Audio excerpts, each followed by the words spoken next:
Hello, everyone. My name is Dr. Yonit Arthur. I'm an audiologist and coach. You are on the Steady Coach. I love bringing you success stories, and this one is a special privilege because I got to meet Vanessa in person. I met her when I was speaking at the SIRPA, or Stress Illness Recovery Practitioners Association conference earlier this year in London, May 2025. And at that time, Vanessa heard my talk, came and introduced herself, told me her story of how she's recovered from over 50 symptoms, including dizziness. And we decided that she would come on my channel and share her story so all of you can benefit from it. One of the things that Vanessa told me when she was starting to recover was that she wasn't sure if the methods that we talk about on this channel applied to her because she had so very many symptoms. And here are just some of them. Again, not an exhaustive list. She dealt with depersonalization, derealization. She dealt with POTS, dizziness, visual snow, visual distortions, photosensitivity or sensitivity to light. She also dealt with tinnitus. She dealt with feeling unsteady. She dealt with mast cell activation and chronic fatigue. Oh, and long COVID as well. Again, among many other things. So this story, I think, is going to bring hope and insight to many of you out there, especially those of you who have more than one symptom or what you might view as more extreme symptoms, and let all of you know that recovery is still possible for you as well. If you enjoy success stories like this one, please let me know. And you can also ask questions in the comment section if you're here on YouTube.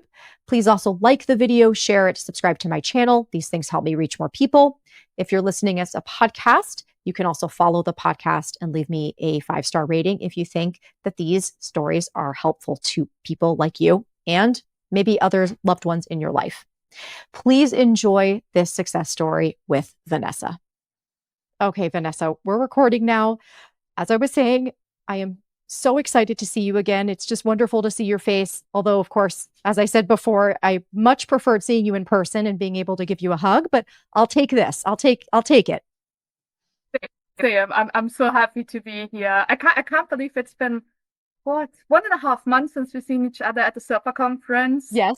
Yes. So I was so moved. I'm still am. I was so moved by your lecture that I've been telling everyone about it. Oh, thank you for saying that. Thank you. I came back and people were like, how'd it go? And I said, well, people were crying. And I think that was a good thing. But, yeah. But your story really needs to be told. So that's why we're here today. And Yes.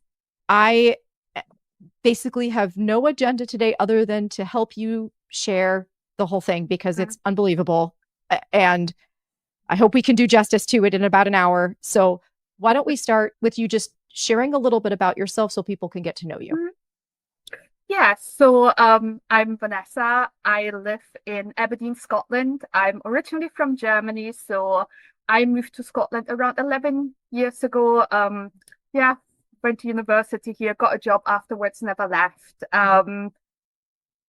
I work as a business development manager. I'm also currently training as a coach, so that's how we met at the SIRPA conference. You're going to be a great coach. You're going to be a great Oh, coach. thank you so much. Thank you so much. I I think that's that's as much as you need to know about me, I guess. But so I have had a very lengthy journey with a multitude of diagnoses, a huge list of symptoms, well over 50 at my worst. And yeah, here I am, pretty much recovered. Yes. Yes. Okay. So it helps. It seems to help people when we start at the beginning of the story chronologically. So when did all of the symptoms get started? Yeah. I mean, in hindsight, I probably had symptoms my whole life, but there were little things. I was that sickly child. I often had colds, stomach aches, anxiety, but nothing to be concerned about, really. It was just these little things, now that I think back. Where it really started was in 2016. At that time, I was a third year in university. I put a lot of pressure on myself in university. As I said, I'm from Germany. I moved to the UK, was studying in the language that wasn't my first language. A lot of self-imposed pressure to excel, to be perfect. And I also had just gotten out of a very narcissistic long-term relationship. So I worked in a child care facility at that time, part-time. And I came down with a bug, which wasn't really very unusual when you work with children. But it just seemed to get worse. It went from a cold to a fever to just feeling out of it for months. And that was sort of the first point when I was like, okay, something doesn't feel quite right here. So I went to all sorts of GPs here. They all just said, we don't quite know. Go home. That was basically what happened. And a couple of months later, when crushing fatigue started setting in, my mother flew me home to Germany to see a couple of specialists. She works in a hospital. And that's where I was, for the first time, diagnosed with chronic fatigue syndrome. So at that time, again, they told me, you just need to rest and stress less. And I was like, well, okay, didn't really think too much about it. That went on for maybe a year. And then almost like poof, spontaneously, it was almost gone. I had graduated university, so that stress was gone. I started working, so my financial situation got better. And I got really into fitness. So I put all my effort into my fitness journey. And it seemed like suddenly the chronic fatigue was gone. Don't get me wrong, I had like little whispers of it here and there. So sometimes when I was pushing myself too hard, I would end up in bed for a week. But then I just got up, did it all again. For me, that was my new normal. And that's sort of how I operated for quite a couple of years. Mind, I've never heard of the nervous system at that stage, or of mind body work or anything. I didn't even pay that label of chronic fatigue syndrome a lot of thought. So I went on with my life. Mind, it was a very stressful life. Again, was always a perfectionist, a high achiever. So I put a lot of pressure to perform in my job. I became very obsessive with exercise, 6-7 days a week, eating very, very little calories to sort of, in my mind, fit that stereotype that I wanted to be: thin, fit, and, just wanted to be liked by everyone. So I did everything I could to fit that person. And then the pandemic hit, 2020. The first sort of half a year of the pandemic was quite good for me, to be honest. I was furloughed from my job, so I was on paid leave. So for the first time in my life, I had a lot of time. Couldn't go anywhere, so it was the first time I sort of relaxed. That was quite nice. But then the second half of 2020 is when problems started. So a couple of things happened in that space. So my mother works as a nurse in Germany, and she caught COVID from her work, and she ended up in ICU on oxygen. I was obviously very, very worried, but she did sort of recover. But then just a couple of weeks later, I caught COVID here in the UK. Was very, very ill with it. Not ill enough to sort of be admitted to hospital, but it was, I can definitely say, it was the worst bug that I've ever had in my life. And at the same time as I was recovering from COVID, my grandmother was admitted to a hospital with the same problems. 7 days later, she passed away, which was extremely difficult for me because she was my best friend. She was one of my primary caregivers. We just had a really, really close relationship. And to see her, I remember going on the phone with her just before she was admitted, saying, "You will be okay, I will phone tomorrow." And tomorrow never came because she was put in an induced coma at night. And I never spoke to her again. And she never woke up from that. And that was something that was very difficult to me because even though I was infected, I tried to call all the authorities you could imagine. Is there a way I can fly to Germany to say goodbye? Obviously, there wasn't. No one was letting me fly with an active infection. So The hospital did their best. They set up a video so I could say my goodbyes and stay with her when she passed away. That was extremely difficult, grieving, navigating something so sudden when you're cut off from your whole family. My whole family was in Germany. I was here on my own, isolating for 2 weeks, couldn't do anything. So that was sort of what happened in that space. And the next couple of weeks were a blur after this. I sort of recovered from the acute COVID symptoms. So like the fever went away, the insomnia, shivering went away at first.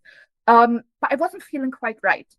But everyone was telling me that's normal. You had a COVID infection. This will take weeks to get better. So I wasn't too worried. And at the same time, I was trying to navigate that newfound grief. And all I had on my mind was, how can I get to Germany to the funeral? But you test positive for weeks after being infected with COVID. And again, I was not able to travel for the funeral. So again, I had to navigate this. When my whole family was at the funeral, I had to sit in the UK on a video call to say goodbye and do the, eulogy to my grandma over video. So it wasn't ideal. But that was sort of the time when things started to go rapidly downhill.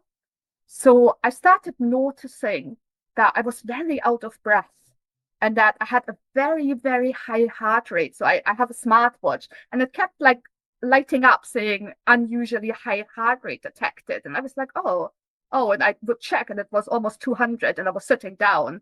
I was like, okay, this is a little bit concerning.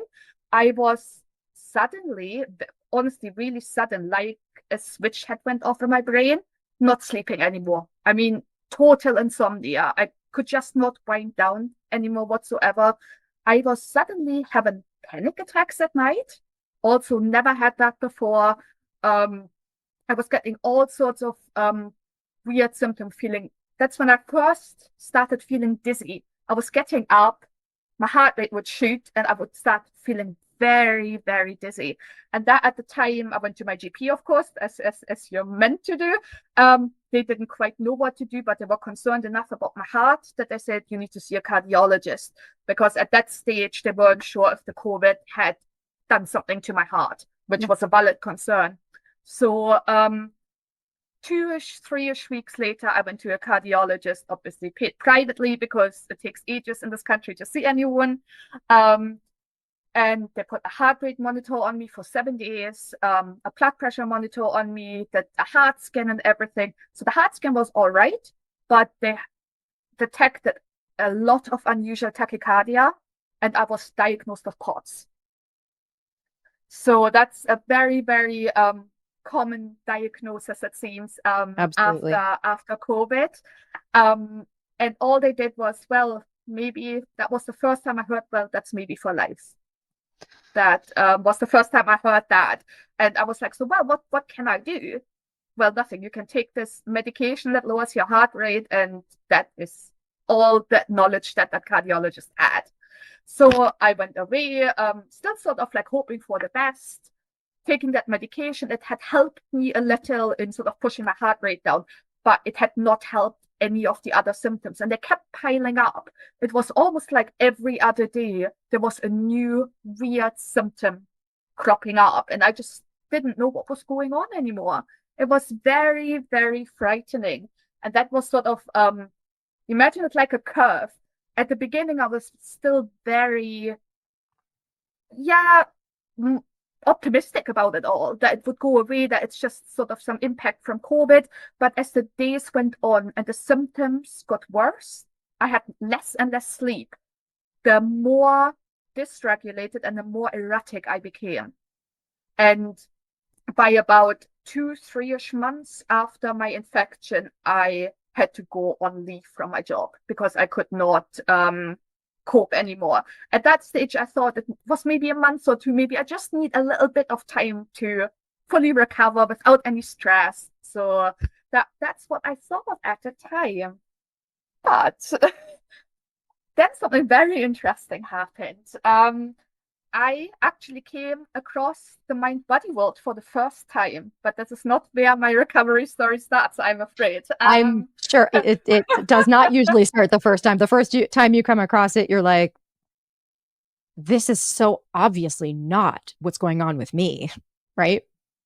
So I was sort of optimistic because at that I had heard about like a specific brain retraining program. I can't even tell, it's been years ago how I came to this, but I probably read it somewhere in a Reddit forum or a Facebook forum.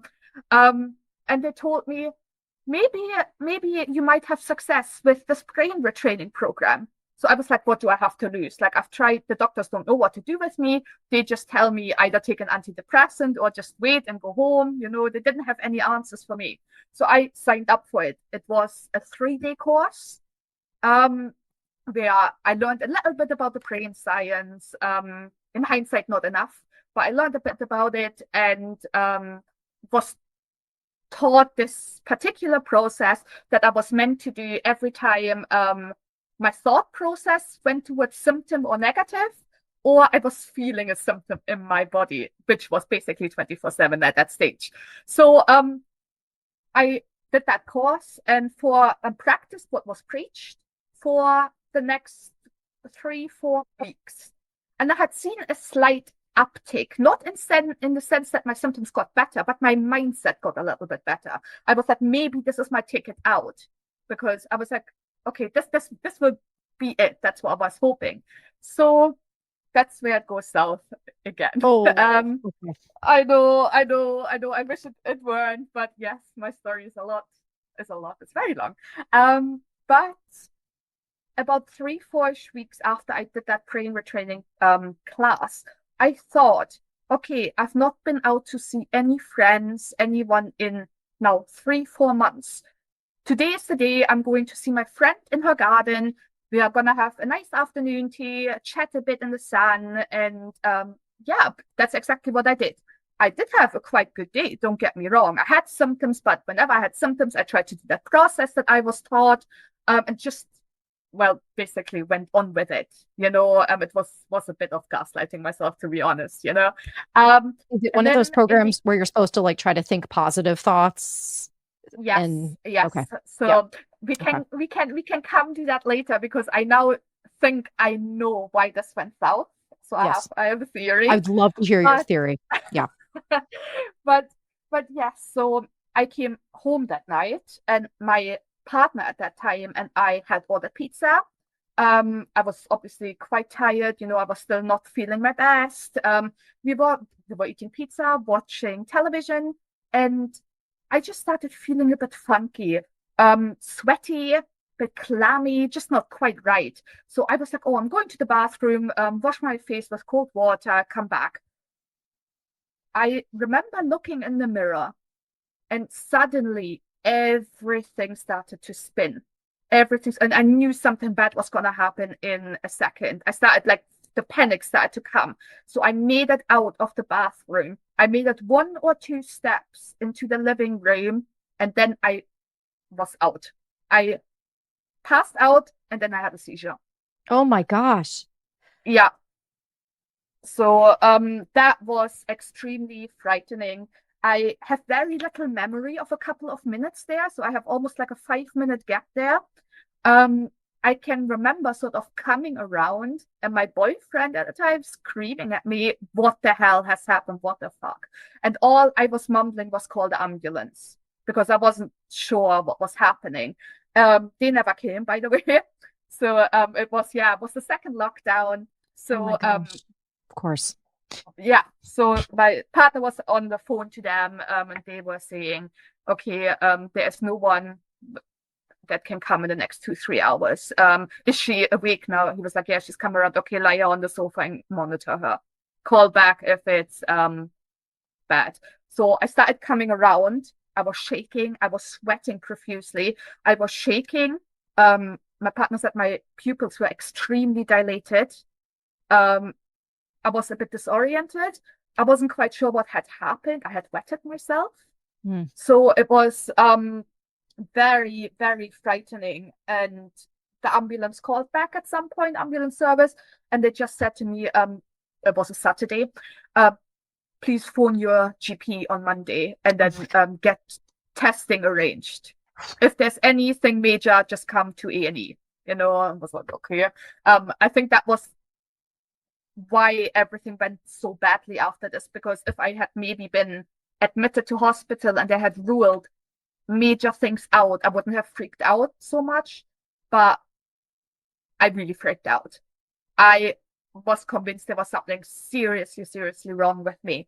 And that didn't help that from the moment I came round from that seizure, my world looked different.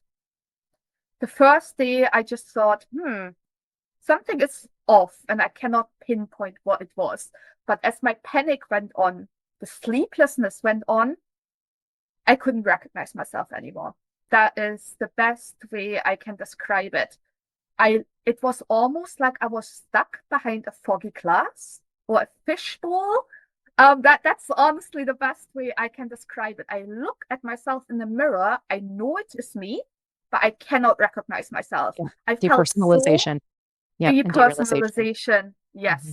I looked at myself and I was like, that's me. That's me. But who is this at the same time? It was very bizarre. My whole visual field was off. Everything was looking really weird, like 3D-like, not real. And at the same time, my vision was dotted with visual snow, with static. Visual snow, static. Mm-hmm. Yeah, static, floaters. Everything was moving and wobbling.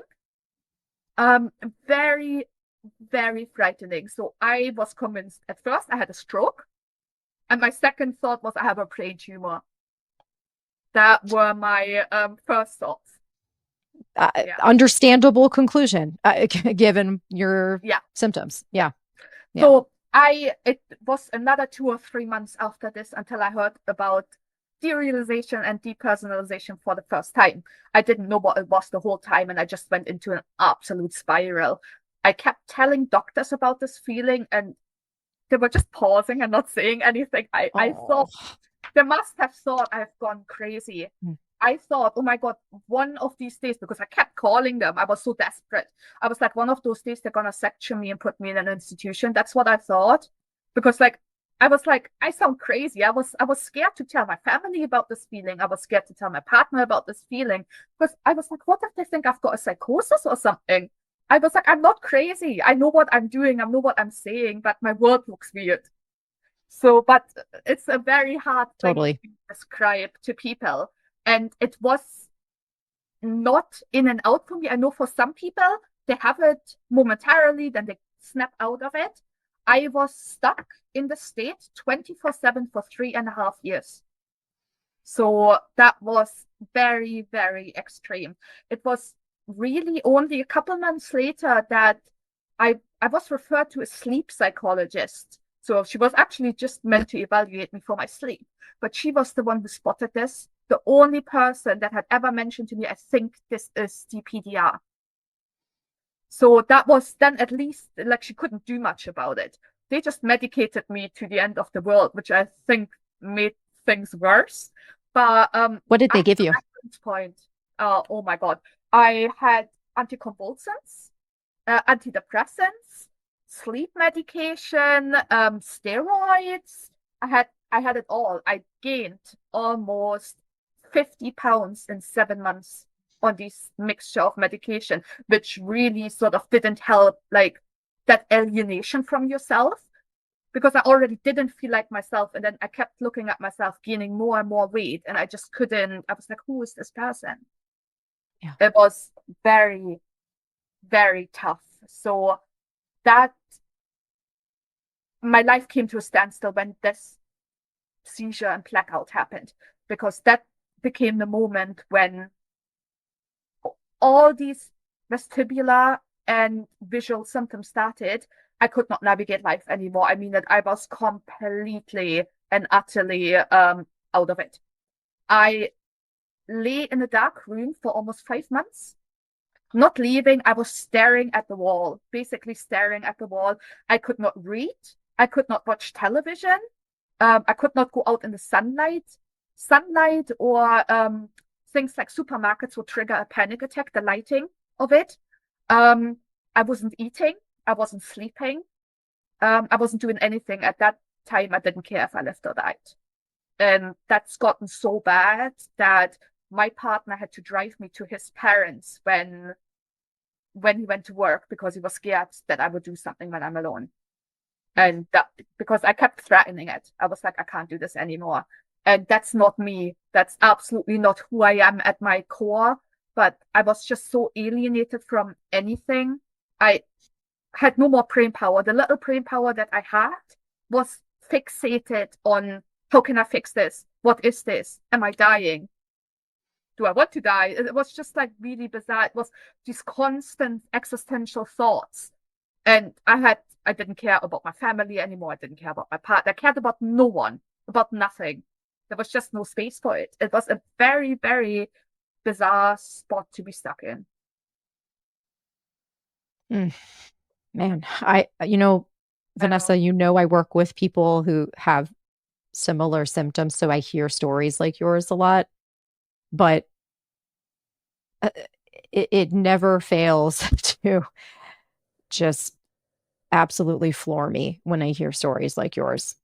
It's so awful. So awful. Whew. And I think Okay. that's where at when you did the lecture at the SERPA conference, where I could relate to you so much, because you said to the audience, okay, who is confident to work with people like this? And not many people raised their No, hands. like one brave person in the back was like, and then was like looking around like, oh, no, no one else, huh? Yeah. And that was sort of my experience, because at that time, I still sort of wanted to give mind body work a chance. So I had moved on from that brain retraining. I ditched it completely. I was like, I can't do this anymore. But I had gotten myself one-on-one coach. Okay. Who was fantastic. Don't get me wrong. He introduced me a little bit deeper to this work. However, again, like you said at the conference, I was not afraid. I was in a mind-boggling, constant, sheer terror state. Yes. I could not take anything on board. I could not take anything on board. Yes. I was basically crying and sobbing all throughout the sessions. I couldn't take anything on board. And they kept telling me, where do you feel things in your body? I was like, I don't feel anything. Yes. I can't feel anything. Yeah. Yep. That's exactly right. That's exactly what I was hoping to convey there, that all the assumptions you make about what people can actually understand or do, you need to throw out the window when you're working with someone with dizziness, just because you're describing it perfectly. Yeah. So what happened from then? Obviously, I tried to work with a mind body coach, but I didn't really get anywhere. So again, I threw it out the window and reverted back to the medical model. I went to see all sorts of specialists who all failed to give me basic brain scans. They all said not needed, which just compounded my fear that I didn't have a definite answer, that there wasn't something wrong in my brain. So like I always try to sort of put it aside. I was like, okay, they're telling you that's not it. That's not. I was like, but how? How would they know if they don't give me a scan? But if any of the listeners here are in the UK medical model, they probably know what I mean, because it is incredibly hard here to get any sort of scans. If you even get put on a waiting list, that waiting list is 3 to 5 years long. It's very difficult. And because I wasn't working at that stage, I could not afford to do those scans privately. So I sort of came to the conclusion, well, we will see. If this is serious, I will die. If not, then I will not. That's honestly the conclusion that I had to come to. So I went to sort of a couple of practitioners that I could afford. I went first to my optician because I had so many visual issues. They ruled everything out. They said my eyes are perfect. I was like, okay, then definitely not my eyes. They were like, I think you should look into the hardware, the software, not the hardware. So they were pointing you in the right direction. Okay. Yeah. So they were like, okay, see this person. So the area in Scotland where I live in has one very specialized physio here, vestibular physio, who had very state-of-the-art equipment. sort of goggles he could use to see and everything. So I got an appointment with him because that's what I could afford. He did a lot of tests on me with like his funny goggles, and he said, okay, if that would come up with something, I'm sure you don't have a brain tumor, is what he said to me. I'm pretty certain this is not it. He did a lot of sort of walking tests with me, steadying and stuff. And he said, well, you're a little unsteady. I was like, yeah, that's how I feel. And he was like, okay, let's try some vision therapy. So together with a vision therapist, they developed some exercises for me and also some phototherapy. So different lights I was basically exposed to. I gotta be honest, it did nothing for me. Nothing, unfortunately. Yep. Yeah. Nothing. But funny enough, when I think back now, after that first appointment with him, when he said, I am convinced you don't have a brain tumor, I had a symptom-free hour or two. When I think back on it now, I walked out of this office and the world looked a little more realistic. I remember this moment, but I didn't click back then. But you know, safety Yes. is what Yeah. comes down The fear to, went right? down. Yeah. The fear went down. The fear went down. So yeah. So I was just sort of existing in that limbo for many months, not really doing much, but also sort of trying to listen to that coach, go out and to try and re-engage with life a bit. But that was very difficult. I hadn't driven my car in many months because I was scared to drive in the state. I hadn't really seen friends, but I was trying. I was like bit by bit, I was trying to go an hour here, an hour there, but it was a constant struggle because I really had to keep myself from having panic attacks in public. But as the months sort of went on and I did that, I got, I would say, naturally just a little bit better. The more I was engaging in normal life, the less unreal my world started to look. It never went completely away, but it got more bearable for me. So I just went on. About 6 or 7 months later, I went back to work phased. So 2 hours at a time. I did it, but it was incredibly difficult. I couldn't focus. I was basically spending my lunch break in the bathroom crying. I was spending my evenings just like lying down because it wasn't just for me the visual symptoms and the vestibular symptoms. Mind, I had chronic fatigue on top of this. I had POTS on top of this. I had almost 50 symptoms raging every single part of my body. Everything was involved. It didn't really get worse from there. However, little things started to add on. At some point, I started not being able to eat things anymore. I started to break out in rashes. Oh, yep. Now the next diagnosis came, mast cell activation syndrome. Oh, yes. Yep. Yeah. That came on a couple of months later. And, you know, that was then, now you have to eat a low histamine diet. Now you have to take more medication. I was like, okay, what can I do? Just sort of went on with it, tried to live my life. But as I said, it wasn't fulfilling. I went to work just because I couldn't afford anymore being off. I had no support network. But after work, I was just lying around trying to recover from the immense amount of stress that even working was giving me. I had no brain power left in the evenings. I had no room to cook, no room to clean, no room to socialize. It was a very, very sad existence. And that went on.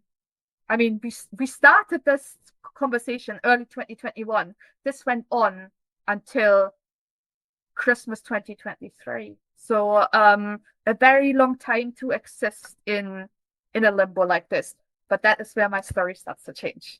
Oh, good. Oh, Goodness yes. gracious. Thank God, right. Well, thank goodness I've seen you in person, so I know you're living life normally now and you're not struggling to get through the day anymore. So I know that the story must have a happy ending, but man, this is hard to listen to. I mean that it is. Yeah.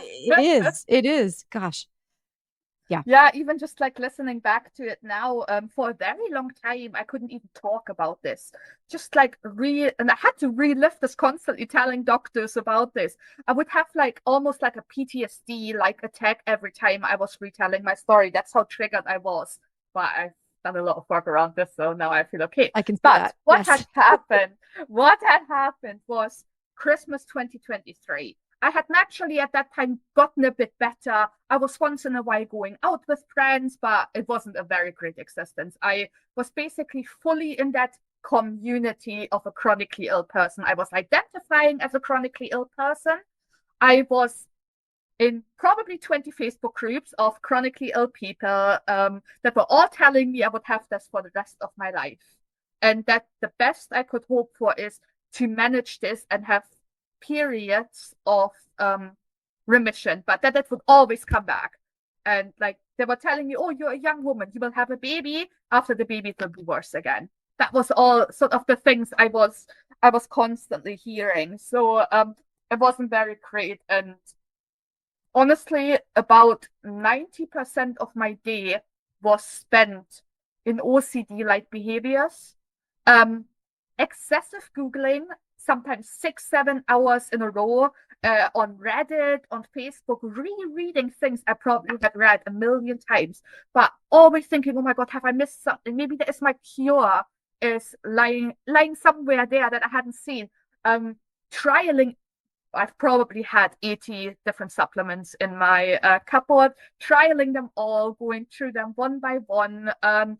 I've hopped from diet to diet, low histamine to paleo to carnivore, anything someone suggested, I was on it. I had been erratic with alternative therapies, from Reiki to acupuncture to anything, I would try it. And I had exhausted all my savings by then. I had saved for a house for years, auto savings gone, just trying to find anything that would get me out of the state. So Christmas 2023 rolls around. I decided that I'm going to see my family in Germany. I hadn't seen them in a while because I wasn't feeling ready to travel, but I was like, no, I'm going this time.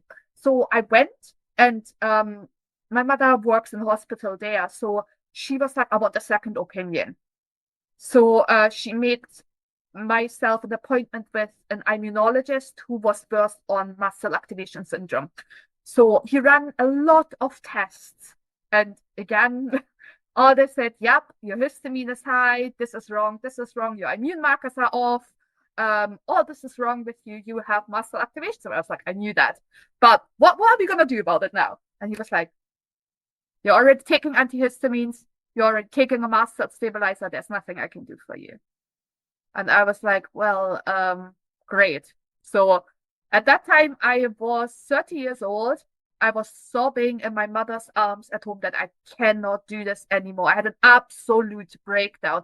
I had put subconsciously all my hope in the specialist that he would find something that would help me. But I had this absolute breakdown and really defeated with the worst flare I had had in months. I flew home the next week to Scotland. And that's where something good happened. I had been in bed. So I came home from my trip from Germany, and I was lying in bed. I was having such crushing fatigue. The room was spinning. I was not sleeping. I was derealized, and I don't even know how. But I came up on Nicole Sax's podcast, The Cure for Chronic Pain. And I started listening to it, and I was like, oh, journaling, that isn't for me. Oh my goodness. How can journaling help me? I have a real issue here. So but I started listening, and there was like from a bed. Story. From bed. I was listening. And there was a recovery story with a girl called Wieke from the Netherlands. She was a long COVID patient, and she had almost identical symptoms to me, minus the derealization, but like almost identical symptoms. And I was like, oh my God. And I was like, and she's recovered. And so I went on and I started binging, listening to all her episodes, and like just researching a bit online. Hey, has someone heard of Nicole Sachs or recovered? And then I found more, and then someone pointed me towards Dan Bucleo's YouTube channel, Pain for You. Is another mind body practitioner. And he made it all sound very easy. He was like, nah, this is just your brain stuck in a loop, misinformation, fear. Just go out, live your life, respond well to symptoms, and you can recover. I was like, nah, that can't be that easy. But I kept listening. And after a few days in bed listening to those things, I came upon one of his video where he talked about sort of being stuck in a flare, and he was like, just go get up, do something different, and respond well to it. And I got up after a week on the couch. I went on a walk, and the next morning my fatigue was gone. And I was like, holy cow, what is happening? So I was like, that was the moment where I thought, I'm onto something here. This is not how a structural issue behaves in any case. At that time, I wasn't convinced that that will apply to all of my symptoms. But I was like, okay, definitely the fatigue. Some of it is real and some of it is not real. Yeah. But I was convinced enough that, and I already knew about mind body work, and it just sort of gave me that little push that I needed to re-engage with mind body work, but not with a brain retraining program. I was like, I'm going to do this differently this time. I'm going to listen to only 2 people. That at the time, because I didn't want to overwhelm myself, I was like, I'm Bucleo, Nicole sucks. That's gonna be it. I'm gonna trial this for 30 days and see how it goes. So I picked up a journal, and Nicole teaches you to journal about your emotional world. Now, for anyone who doesn't know me, I am a highly sensitive person. I have been so my whole life. I had always felt out of place in Germany because people there are very stoic, very to the point. And I had always like, oh my God, this is not me. This is not me. I'm like, I want to tell all the world about my feelings, and I'm quite open with that. And I had always felt sort of out of place. So I was my whole life molding myself into someone to fit in. So to say that I had repressed emotions was an understatement. I definitely had a lot of repressed sadness, anger. I had no boundaries. I was letting people trample all over me. I was a people pleaser. I couldn't say no. I was overcommitting myself for everyone. I was taking care of everyone but me. So that was sort of summing up who I was. So I started journaling about all these things. I started first journaling about my annoyance with this illness, about the grief and the sadness and the hate I had towards it. I started journaling about my grandmother's death, about things that had happened in my childhood, even just little things people had said to me growing up. I started journaling about anything. And it started to slowly work. After a couple of weeks, it was extremely difficult at the beginning. I was actually flaring from letting all these emotions out. It felt very unsafe for my nervous system. But after a while, it was like, okay, something shifted here. We are allowed to let emotions out. That's good. So I felt like I was releasing that load on my nervous system. And at the same time as I was journaling, I was implementing some of the methods that Dan Bucleo teaches, like basically go and re-engage in life. Even if it's only little moments in the day, find joy, do something that you love. And when the symptoms arise, be as unbothered as you can and do something else. So I started having conversations with my symptoms, basically. When they would come on, I would be like, no, Bob. Bob was the name for my symptoms. Not today. I'm not doing this today. Be my guest. But I'm going to move on now and do something different. This was extremely difficult to me at the beginning, and something that worked really well with sort of heart rate issues, nerve pain, tingling, but that I found extremely difficult to do with the DPDR because it was constant and it was constantly in my visual field. But I just decided to trust that I knew at this stage that DPDR was basically anxiety on steroids, your brain being totally overwhelmed. So I was like, I'm just going to trust that as I calm my nervous system down and I pay less attention to it, that it will start to fade. And that's exactly what happened. It started to slowly, bit by bit, fade into the background.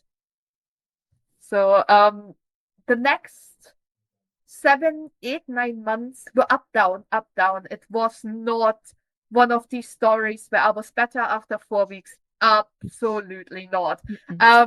It's been 1.5 years now since I started this work, and it's ongoing for me.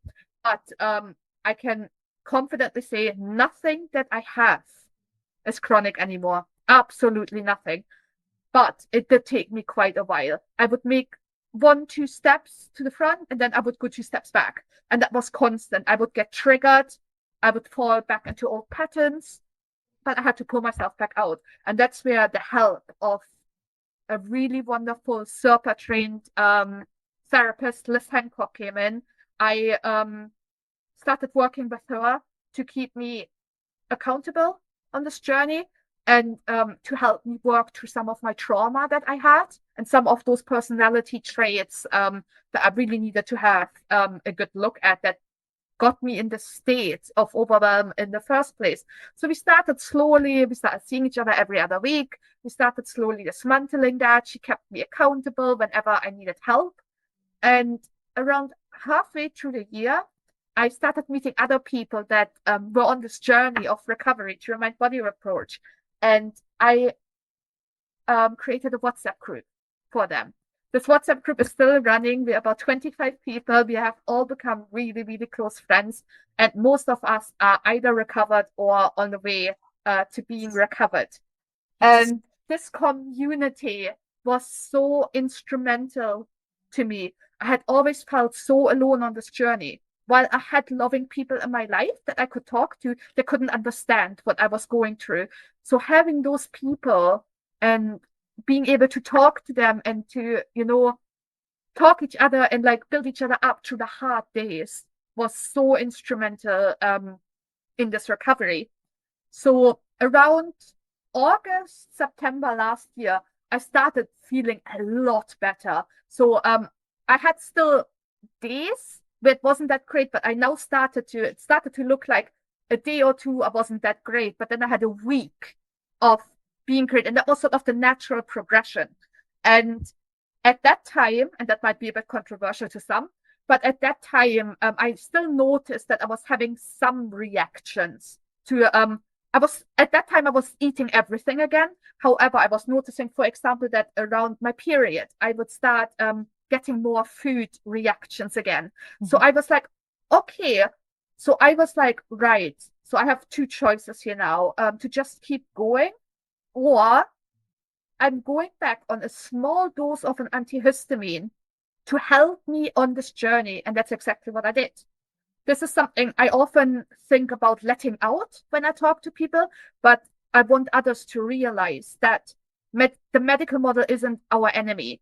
In an ideal world, I think the medical model and the mind-body work would work together. It was in my opinion, body. Mind, body. They are one body. system. Exactly. Yes. Exactly. So that's what I had done. And then together with the mind-body work and a little dose of a medication, I started to really stabilize. And that's when everything went uphill, because that's when I noticed that the mind-body work was also clicking much better because I wasn't so constantly up and down. Yes. And that was huge for me, because at my worst, I was on 4 antihistamines a day, mast cell stabilizer. I wasn't stable in any shape, way, or form. But then a tiny, tiny dose that normal people on the street take for hay fever, I was suddenly stable. And I was like, okay, that was when I threw my caution and my scaredness of the medical model out, because the medical model had scared me for a while because of all these different medications that I had put me on. And I was adamant at the beginning of my journey, I'm off them. I'm not gonna. So you got off all of them. Any. You got off all of them. I went off all of them at that stage. Vanessa, all of them. I weaned off. It was hard, really hard. I just want to emphasize this for people, because this is not a small detail. This is a major detail, because you were on antidepressants, you were on anticonvulsants, you were on these like major doses of antihistamines and some other medications, maybe anti-epileptics. I don't know if they had you on. I mean, so I had so much. So that in and of itself, oh my gosh, your story is going to mean so much to people. I get asked all the time, because people were, again, often like you, put on medications early on before they knew. And now they're like, well, what am I going to do? How am I going to deal with withdrawal while I'm also trying to recover? Like, isn't that going to throw things off? And you're living proof it can be done. It can be done. It can be. Honestly, I would just caution, don't go off cold turkey. It's not a good thing. No. I weaned off very slowly. When I started this work, I weaned off very slowly. And for most of it, nothing happened. I was actually so scared of it, but I felt like all this mind body work that I was doing was sort of like helping me like stabilize. I had just noticed at that stage that I could live without the antihistamines, but I noticed I was feeling better on a small dose. So I was mulling this over constantly, and I went to my therapist and I was like, Liz, what am I meant to do? And she was like, well, I cannot give you advice, but let's talk this through, because she's not a doctor. Let's talk this through. Do you feel better on them? I was like, yes. So she was simple. So what does it matter? Then take it. You know? Right. And it's not the kind of, also, like, not all medical interventions are created equal, right? So like, no. this is not a major mood altering, like, brain, completely brain altering substance. And also, I think, again, I know I'm interjecting my viewpoint here, but I want people to hear this, that how supportive I am of your approach here, because dizziness and a lot of these other things are not so simple, first of all. So there are people in the mind body world who are very dogmatic about medications, and I'm not one of them. I'm not one of them. But also, all of these things we can say for now. For now. Does this mean you're going to have to be on it for the rest of your life and something horrible is wrong with you? No, it means that for now, it's a thing that doesn't interfere with your daily life, doesn't alter your mood, doesn't really cause any side effects at all from your perspective. And it's supportive and an act of self-compassion. And if it becomes important to you, then as your nervous system continues to stabilize and you get healthier and healthier over time, you can decide, okay, now I'm going to try to get off of it. And for now, it doesn't have to be black and white. Exactly. But that took me a lot of unpacking myself, because like my journal looked like, why am I on this?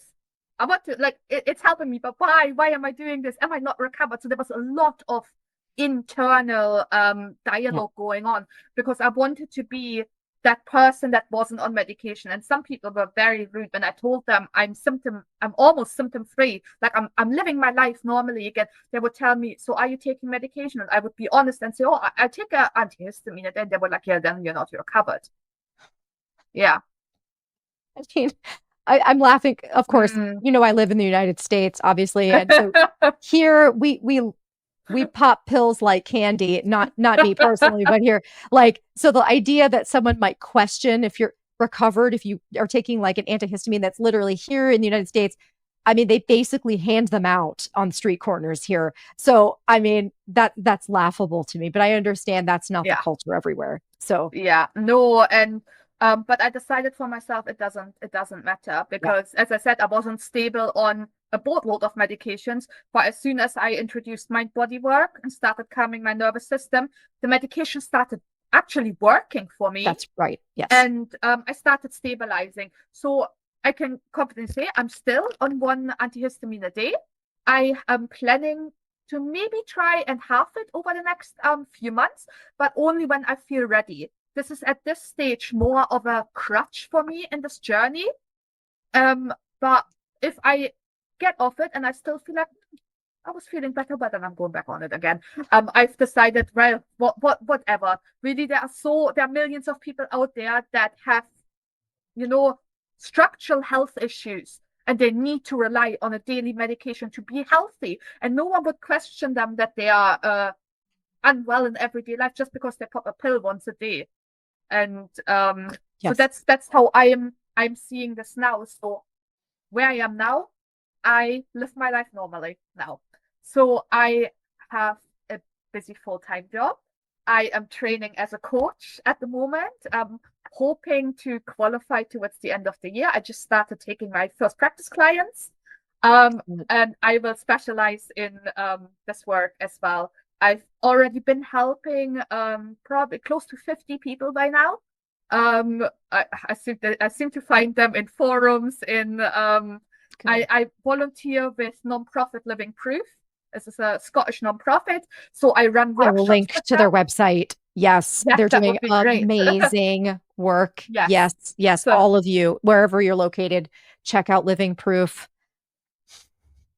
Yeah, special work. you guys are doing. It's Yes. wonderful, wonderful. So I started volunteering with them earlier this year, and I just became an official ambassador of Living Proof. I am also a group expert in Nicole's success group, helping people there. And yeah, I pick people up into our WhatsApp group. We coach each other there. So it's a very, very wonderful space. And for the first time in my life, I feel like I found a purpose that, yes, found purpose. Basically found purpose. Yeah. Yeah. Wow. Okay. I have some specific questions about about your recovery process. Is that okay if I go into some specifics? Okay. Yes. Oh, man. Okay. I think one of the big questions, so you answered so many of them. I love how you went through the ups and downs because that is huge for people. The fact that it took a long time, everyone gets all upset, like, oh, everyone recovers quickly except for me. I'm like, no, that's not how it works. It takes a long time sometimes. And it did for you. And it's an ongoing process. Can you help people understand, like when you're in the absolute worst of it, which some people are going to be when they're listening to this interview, how do you even get started doing some of the more emotional things? Because the idea of the exposure seems to be a little more intuitive to people, like, oh, okay, I need to start engaging and like for moments at a time, trying to be a little more neutral toward or allow the sensations to be there.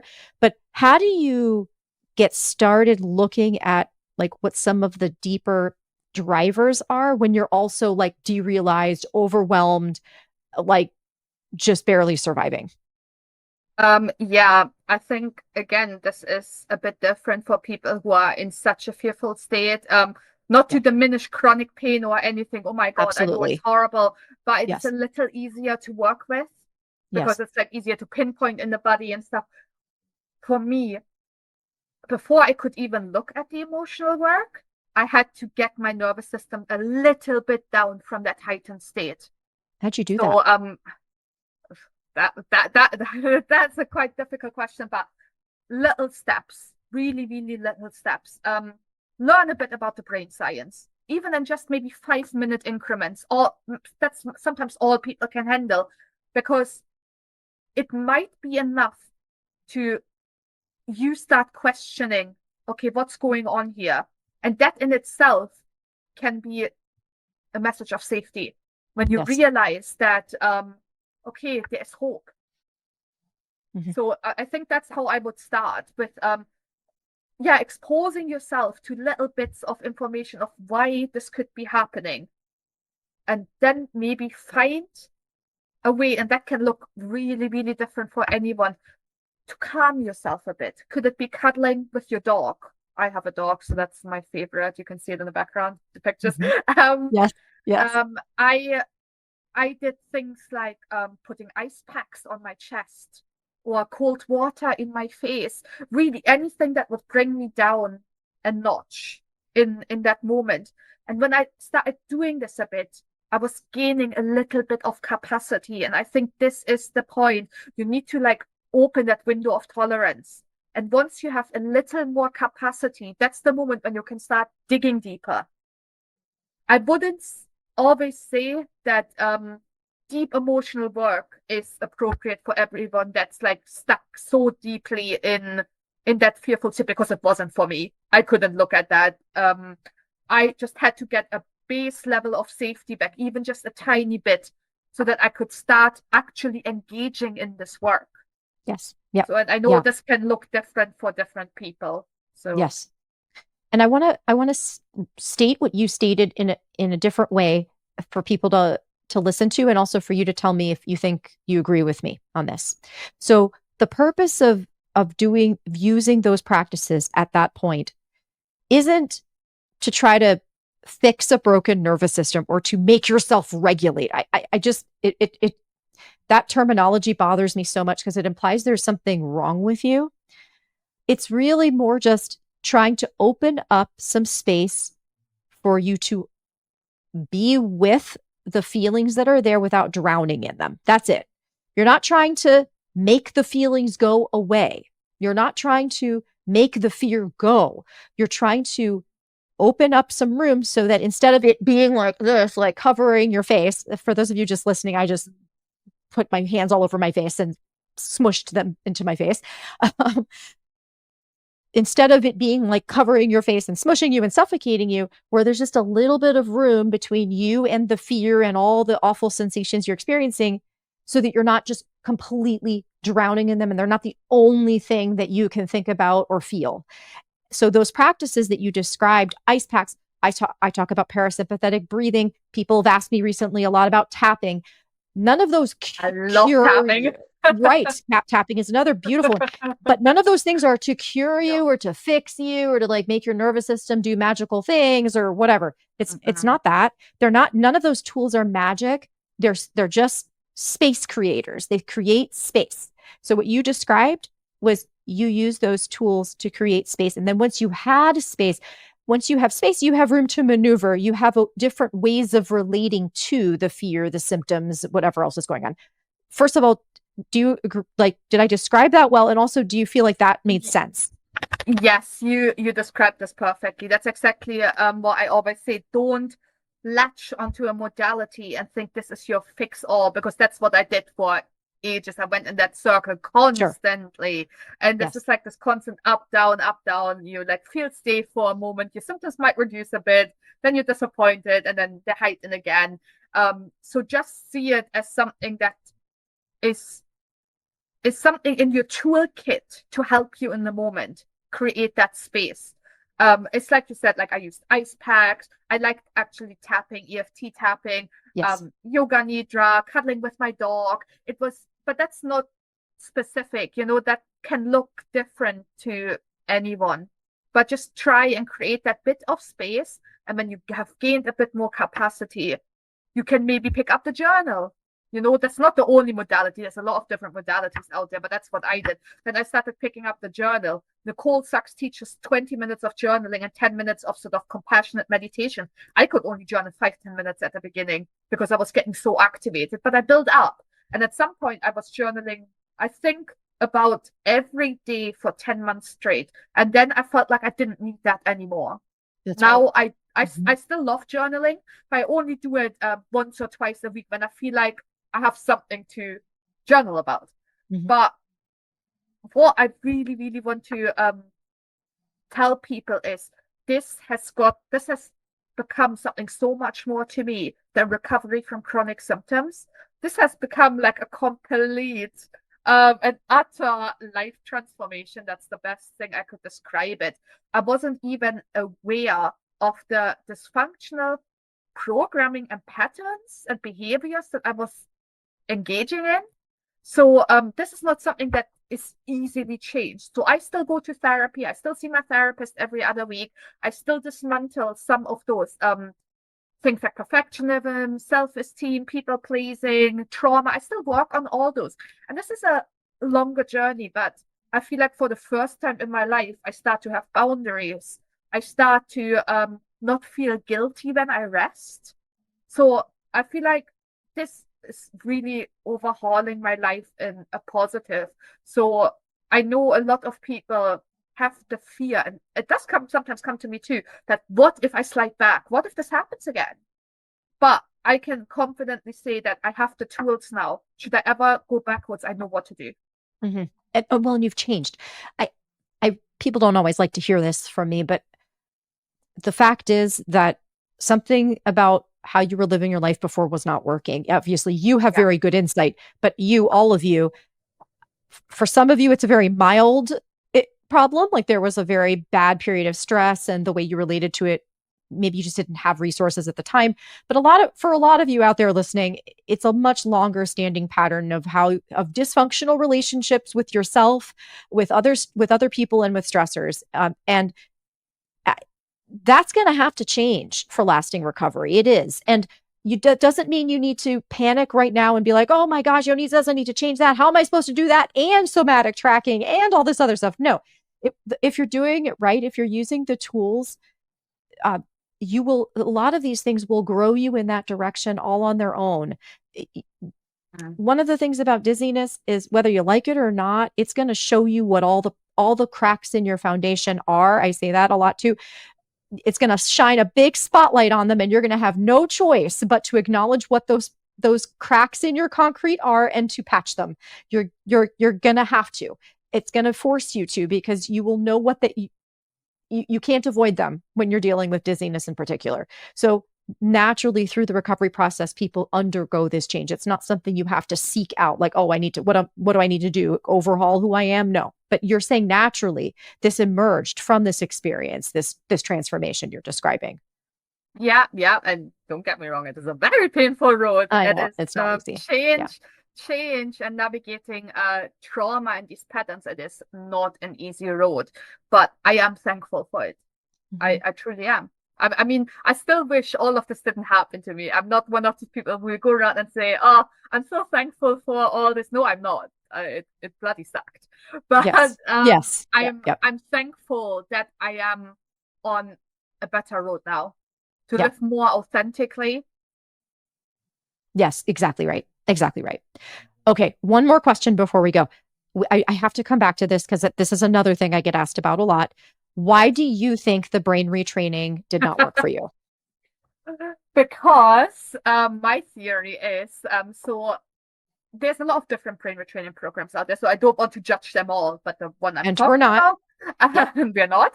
But I was basically told whenever I had a symptom, or whenever I had that's the crucial part that I say now, whenever I had a negative emotion, that I needed to shift my state out of this. So it made me, what I needed in that moment was someone to hug me, to tell me it's going to be okay. Tell me all your sorrows, let it out. That's what I would have needed. But this just made me, all the fears that I held in this moment, I was repressing them more and more and more. So that is part of my theory. That's emotional repression. And also, I had not been taught about what a lot of people in this space call symptom imperative. That sometimes when you start this nervous system work, that in an attempt to see if you really need protecting, it will ramp up symptoms to see, okay, are you okay? Or like let's try a different way. Maybe that gets to you and that gets your attention and will immobilize you. So these are my my theories around this. Yep. You nailed it. I think telling people to repress emotions, needs, and desires and drives, when that's exactly the reason often they're in the state that they're in with the symptoms, is exactly the opposite of what they need to do. And I appreciate very much brain retraining programs for opening up people's eyes to the idea that they can get better and that neuroplasticity can resolve even 50 plus absurd symptoms like you had. But at the same time, I don't think that the approach is the right approach for most people. So I'm with you. I think your theory is right. And you don't have to agree with us, folks, but yes. No, but I always say to people as well, because I know people that have recovered via brain retraining. I know people that have recovered via somatic tracking, via journaling, EFT. I've heard it all now. And it doesn't really matter, but you need to find for yourself what works for you, because we're all individuals and one thing isn't fit for everyone. Right. And I think the key words that you just said is what works for you. What creates a better relationship with yourself? So I often use parenting metaphors because I'm a parent and that's my lived daily life, right? So I feel like just like with my kids, sometimes they need me to be firm and they need me to discipline and like set a boundary and be like, no, we're not doing this now. And other times they need me to just be present and let the feelings happen. And other times they need me to help them understand what's going on differently. And lots of other things in between. So similarly, when people are trying to recover, the reason there's no one size fits all approach is because you would never parent another human being or have a relationship with another human being and only use one way of relating to them that always worked. Yep. So your job is to try to figure out, again, what you and your nervous system are responding to, and look for feedback. Think of it as a two-way conversation, and try things and then see what happens, which is so hard for people who are already It is. suffering. I get it. It is.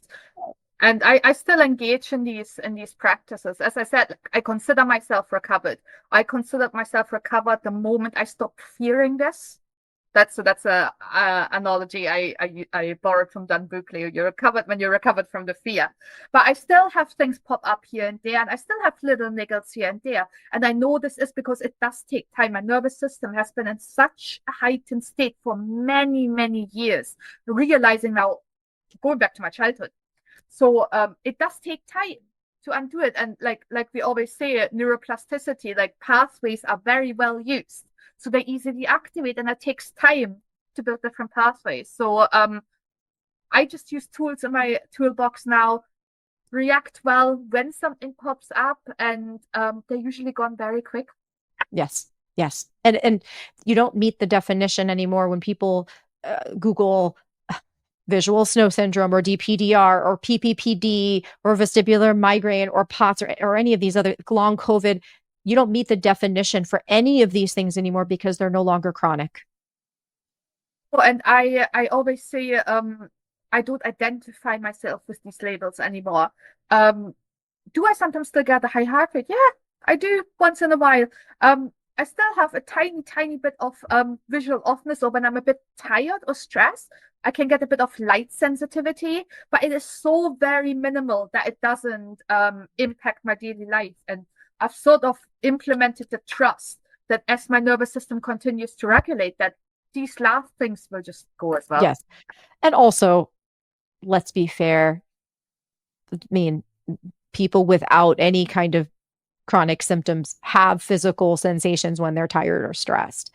It's just that they're not identifying them as symptoms. They're like, oh, I'm tired or stressed. Okay, cool, whatever. I guess that means I need to rest. Yeah. Yeah. Yeah, I made my peace as well with some people, but Nicole Sachs often says, some people express themselves in their bodies, some people in their hearts, so I just maybe that subset of people that somatizes stress. Yeah. Okay. Is what it is. Yeah. I just see it as that stress expresses themselves differently in different people. But as long as we know what it is and react calmly, as I said, sometimes I have a headache coming on. I react calmly, an hour later it's gone. It's very, very different. I relate to all of this very, very different now. Yeah. So awesome. What an incredible story. Again, what an honor because I got to hear it in person and now I get to hear it in more detail and we've captured it on camera so everyone else can enjoy it and hear it too. Oh, I'm so grateful to you. And here's another thing. I really hope you're planning to coach in German as well. I get emails from people who are begging me from Switzerland and from Germany and from other German speaking countries who really want and need a German speaking coach. So I really hope you'll consider that. It's my plan. It's my plan. So it's been the same. So I've had a lot of people reach out to me saying, I don't speak English well enough to engage with programs. And a big motivator for me to put out German content has been my own family. My mother is riddled with TMS. My aunt is riddled with TMS. I now see this in everyone around me. Now, once you see it, it's like everywhere. Once you see it, you can't unsee it, right? So I would love for them to have resources, and I would love to help other Germans. Yes, of course. So I'm planning to offer coaching in German and in English. Okay. I'll be sure. So at the time of this recording, I know you're still qualifying, but we'll stay in touch. And when you have a website and all of that, I can update the video description so people can find you. Yeah. Yes. Yeah. Yeah. Although you'll be also in the SERPA directory, so I can include that now. I highly recommend everyone who's listening, SERPA practitioners, especially if you're located in the UK and in Europe, because many of those practitioners are local to you, just very highly trained practitioners and just lovely people. I've met many of them in person and just really good-hearted, well-meaning group of people who are going to be there for you. So, well, okay. I think that about wraps it up. Anything any final words of wisdom that you want to share before we go? Lose hope. That's as easy as that. Don't lose hope. Even if you cannot find anyone with the same exact symptom set, don't lose hope. That's what I thought. I was like, there's no one who had these 50 symptoms at the same time as me, but it doesn't matter. Someone's back pain is someone else's dizziness, POTS. Don't worry. Keep Yeah. going and find the right tools for you. Yes. Amen. Okay. Well, thank you, Vanessa, so much. Thanks to all of you for listening, for watching. If you're here on YouTube, be sure to say hi in the comments section. You can also like the video, share it, subscribe to my channel. These things help me reach more people. And if you're listening to this as a podcast, I would greatly appreciate it if you could subscribe or follow the podcast and also leave us a 5-star rating. These things really, really help me reach more people. And I know these recovery stories are honestly a lifeline for people who are, especially at the beginning of their journeys, but maybe somewhere in the middle too. If you're having a tough day, I know people come back and listen to these. So help me reach more people with them. All right, everyone, take care. Thanks so much. Bye. Bye.